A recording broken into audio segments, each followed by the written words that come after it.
Hello and welcome to Daily Records. I am Tommy Burton, and we're continuing with the Record Store Day releases that I picked up. And we're going forward with this one that was released originally on August 19th, 1974 in the United States. A little while later in the UK, August 30th, 1974.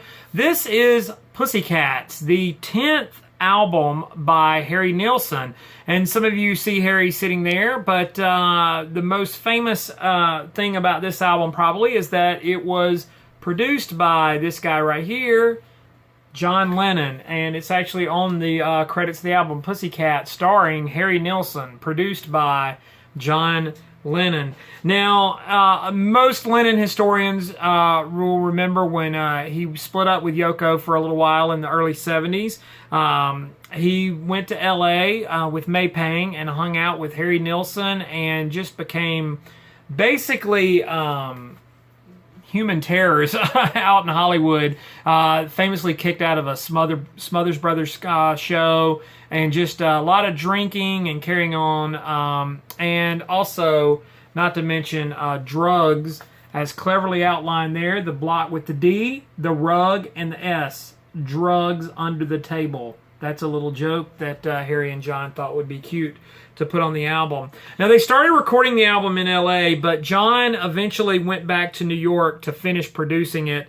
And I think Harry was really kind of bothering John a lot, and so John to get a little piece about it.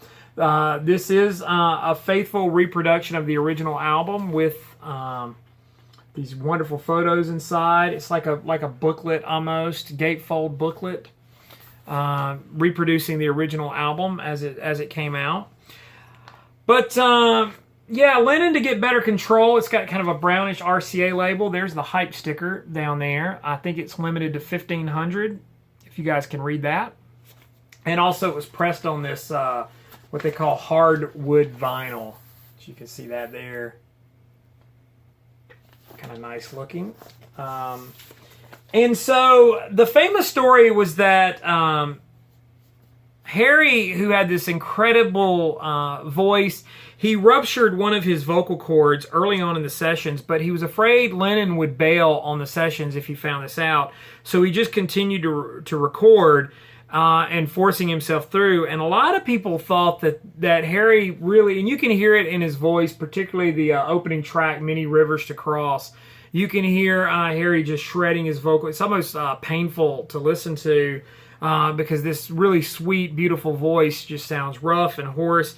And a lot of people think that Harry really never recovered from this. And I will admit that his voice wasn't the same after these sessions. Now, he did regain a lot of that sweetness that his voice had, particularly in the latter half of the 70s as he kind of stopped recording.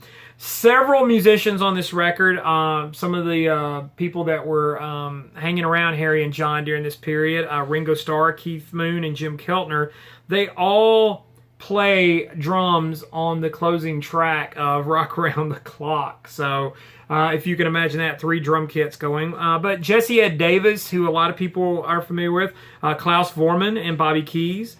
The first night recording session of this album, Paul McCartney and Stevie Wonder showed up in the studio, rather unexpectedly, but there was some recording, some bootlegs, and Beatles fans and folks will know that the bootleg recording is called A Toot and a Snore in '74. It was the famous reunion of John and Paul.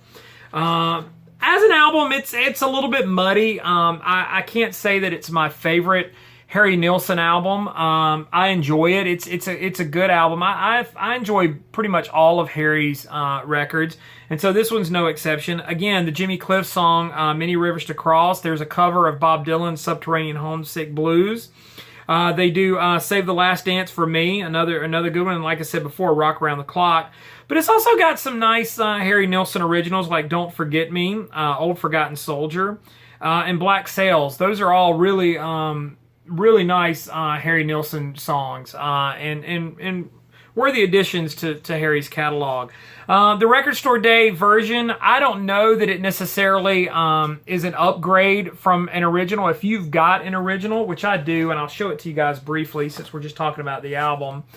Mine is on an orange RCA label. and mine's in very good shape. I did a small A/B comparison. I believe that the Record Store Day version is a digital cut, so it's not an analog pressing by no means. So if you've got a good, clean, original copy of this album, there's really no need to seek out this reissue unless you just want the colored vinyl or just a completist, which I kind of am. I love Harry's music, so I've got a soft spot for these records. But as far as all the Record Store Day releases I got, this one's probably the lowest on my list, simply because it just is an album I already had and really didn't need this one, except just to have the colored vinyl, and because I have the other Harry Nilsson Record Store Day releases.